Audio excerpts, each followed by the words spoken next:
প্রাগৈতিহাসিক কালের সূর্যোদয়ে মানুষ ও প্রাণীর যুগল পথচলার প্রথম চিহ্ন ফুটে উঠেছিল। এই প্রাচীন জাতের গবাদি পশুরাই ছিল আমাদের কৃষিভিত্তিক সভ্যতার মূলে। যখন পরিবেশগত চাপে টিকে থাকার লড়াই চলছিল, তখন মানব চাহিদা ও পরিবেশের অনুকূলনই গবাদি পশুর নির্বাচনে নির্ণায়ক হয়ে ওঠে। উদাহরণস্বরূপ, আউরক্সের বংশধররা, যারা আজকের বিভিন্ন গরু জাতির মূল ভিত্তি, মানব বেঁচে থাকার জন্য মাংস, দুধ ও শক্তি সরবরাহ করেছিল, কৃষিকাজকে আরও সহজ করেছিল এবং সভ্যতার বিকাশে এক অবিচ্ছেদ্য ভূমিকা রেখেছিল। সময়ের স্রোতে কিছু জাতির গরু, ছাগল বা ভেড়া বিচ্ছিন্ন পরিবেশ ও নির্দিষ্ট সংস্কৃতি দ্বারা শতাব্দীর পর শতাব্দী ধরে নিজেদের মৌলিক বৈশিষ্ট্য ধরে রেখেছে।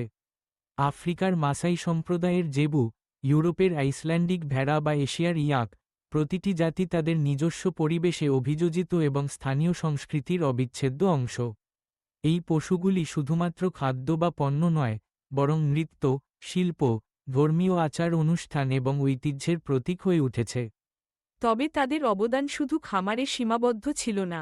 প্রাচীন জাতের গবাদি পশু ছিল বাণিজ্য পথের বাহক, যুদ্ধে রণবল, এমনকি বিশাল স্থাপনা নির্মাণে শ্রমের প্রধান উৎস। কিছু জাত বিশেষভাবে ইতিহাসের মোড় ঘুরিয়ে দিয়েছে, যেমন রোমান সাম্রাজ্যের বিস্তারে গাধা ও ঘোড়ার ভূমিকা, বা সিল্ক রোডে পশু পরিবহনের গুরুত্ব। আজকের দিনে এই প্রাচীন জাতগুলি আধুনিক রোগ, জলবায়ু পরিবর্তন ও খাদ্য সংকটে টিকে থাকার জন্য এক অমূল্য জিন ভাণ্ডার হয়ে দাঁড়িয়েছে। বিশ্বজুড়ে সংরক্ষণমূলক কার্যক্রম এই জাতিগুলিকে বিলুপ্তির হাত থেকে রক্ষা করতে নিরলস কাজ করছে।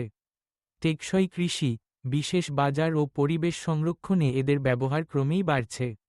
প্রাচীন গবাদি পশু জাতির এই ঐতিহ্য শুধু অতীত নয়, আমাদের ভবিষ্যৎও।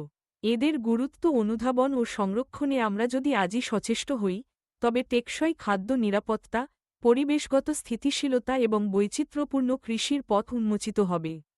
এই নীরব নায়কদের প্রতি আমাদের সম্মান ও কৃতজ্ঞতা জানিয়ে আমরা যেন তাদের উত্তরাধিকারকে আগামী প্রজন্মের জন্য সুরক্ষিত রাখি।